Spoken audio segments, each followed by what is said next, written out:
guys have taken a look at the YouTube videos? Gee, how many of you guys wanted an A in the class? I saw a little bit of a video, but it's only you. Your seems like I'm just talking about all the maybe. the lectures. The lectures that I put up, you only had one so far. Here, today is the second one. Okay, I put the lectures up there because you need to listen to them again, because you know that it takes 11 times to listen to something in order for you to be able to grasp it, in order for the mind to comprehend it. How many times? 11. And how many times do you guys listen to things? How many of you have listened to something that you have to really learn 11 times? No one? Those are keys to your success, whether it's in this class or in another class. So what you want to do is keep those things in mind. Those are things that I share with you so that to help you to be successful in your life and in your businesses and in your quest.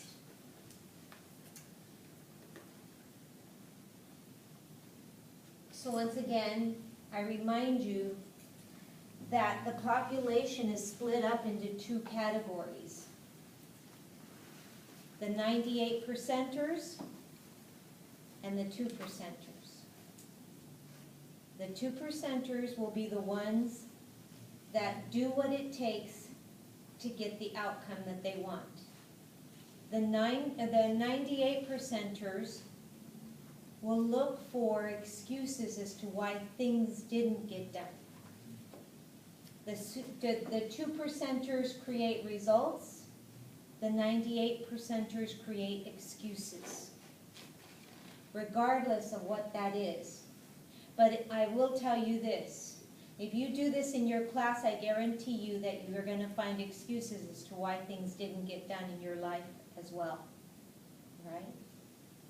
So you have to really take a look inside and find out what type of person you really are. And then if you are a 98 percenter, you need to lower your expectations. Because you'll never find peace inside if you are a 98 percenter and don't lower your expectations. Okay? And that's what yoga tells us.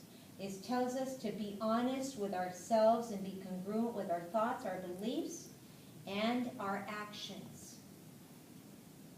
Don't say you want an A in a class and then you're not willing to do what it takes. Right?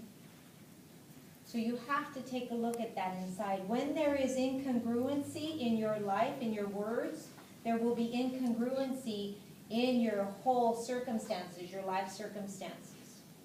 And that's why yoga, there are 4 paths of yoga. In traditional yoga, we have what is called the karma yoga. Right? The karma yoga is when you take selfless action. That's when you do something other than do it for a reason, but you do it just to help somebody else. Whether that's volunteer, whether that's holding a door open, whether that's giving of your time, whether that's giving of your words, whatever it is, that's karma yoga now. Jnana yoga is the philosophical path. That's the path of yoga that makes you think about. That's the stuff that I tell you right now. Makes you think about what's happening in your life, and if there are incongruencies, you need to take a look at that and then decide where you want to be in your life. Bhakti yoga is the devotional path. That's where people just, that's sort of like Buddha and Jesus and all those guys, and some of they devote themselves to the study of that, right? It's the devotional path where you devote yourself. Raja yoga is a scientific path through the 8 steps, which is a combination of your asana and your non-asana, which is what you're getting here. So you're getting a little taste of all this stuff. You're getting a little taste of all the 4 paths. But yoga is a transformational journey. It is the journey of reality that we bring into our life. And you can live from two different mentalities, it tells us. Today, a long time ago, it was very different than it is now. But if we bring yoga into this 21st century, we can either decide to live from two different mentalities. We either live from a fear-based mentality, or we live from a faith-based mentality. 98% of the population lives from a fear-based mentality. 2% of the population lives from the faith-based mentality. How many of you guys have ever experienced when you all of a sudden get this bright idea and this is a great idea, and for a moment, just for a fleeting moment, you think it's a good idea, and then all of a sudden you talk yourself out of it. For some reason or another, you talk yourself out of it. Anybody experience that? Raise your hands. No? Yes? How many of you need the translation? Do you guys need a translation? Do you understand what I just said? Okay, so what are you, a fear-based or a faith-based? Don't know? Do you ever talk yourself out of doing something? Sometimes? Just sometimes? How much of the time is sometimes? 50%, really? Good. Okay. So fear-based is this. I'm going to talk to the professor, something like this. It can go something like this. I'm going to talk to the professor and ask them why I got this grade or something like that. And then all of a sudden you get real close and you go, oh, maybe I better not. No, she might turn me down. No, she might say anything. No, I'm not gonna. No, what if? And then there go all the what ifs. Anybody experience that? Now does that make sense? Yes? That is a fear-based mentality, right? When we set a goal and talk ourselves out of it, we are coming from a fear-based mentality. Why? Because we're afraid we might not succeed. We're afraid that we're not smart enough. We're afraid that we just can't do it. We're afraid we don't know what steps to take. We're afraid. Deep down inside, there's fears. What if it doesn't work? Right? So what you need to do is you need to take a look at that and find out if you are a fear-based thinker and change it to a faith-based thinker.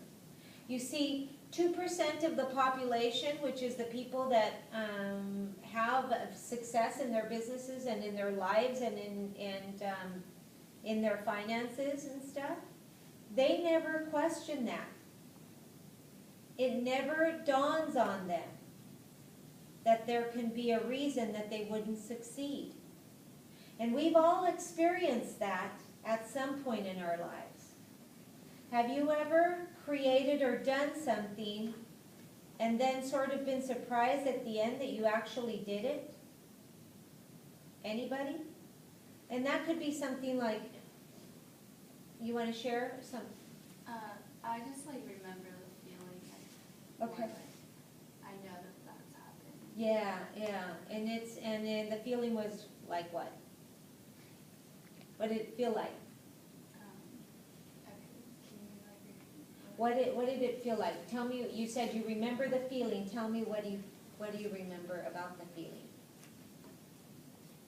Close your eyes and feel. Okay. Like when I don't know. Like what? What did it feel like? It felt good. It felt bad. What did it feel like? Okay. When. Yes. Can you repeat? What are we talking? The beginning part. You said to me, yeah, I felt the feeling before. I felt that before. When you have actually done something and then you were surprised that you actually did it. So you set a goal, you just did it. Without thinking, without going into your fear-based mentality, you came from a Faith-based mentality, yes? And what did that feeling feel like? It just felt good. Felt good, right? Feel really proud, really happy. Really proud and happy, good. Uh-huh. Yes, Free, free.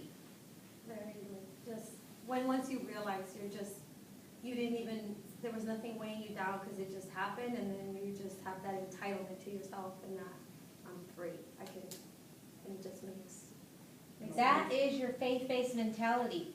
You didn't allow yourself to let that little worm of fear come in there. You didn't allow that to stop you, right? If we continue to live our life in a faith-based mentality, then more beautiful things can happen to our life. That and being in congruence with your words, your actions, your thoughts, your beliefs, all of that, right? It's when we are out of congruence with our physical body, our mental body, our ethereal body, that things don't go as we would like them to go. Remember I asked you guys to write your dream? Yeah. Do you remember that? On a scale of 1 to 10, how believable is that dream to you? 8, 7. 10. So that dream is so believable that there's never going to be a reason that you're going to stop. Okay. I worded that question wrong. That dream is so believable that you totally believe that you can achieve this dream. Okay. Not like a 6 or a 7. Okay. 7, Okay. 7, Okay. A 7.5. Okay. 8, Okay. 7, Okay. 10, 7, 9. Okay. 10. 7. 10.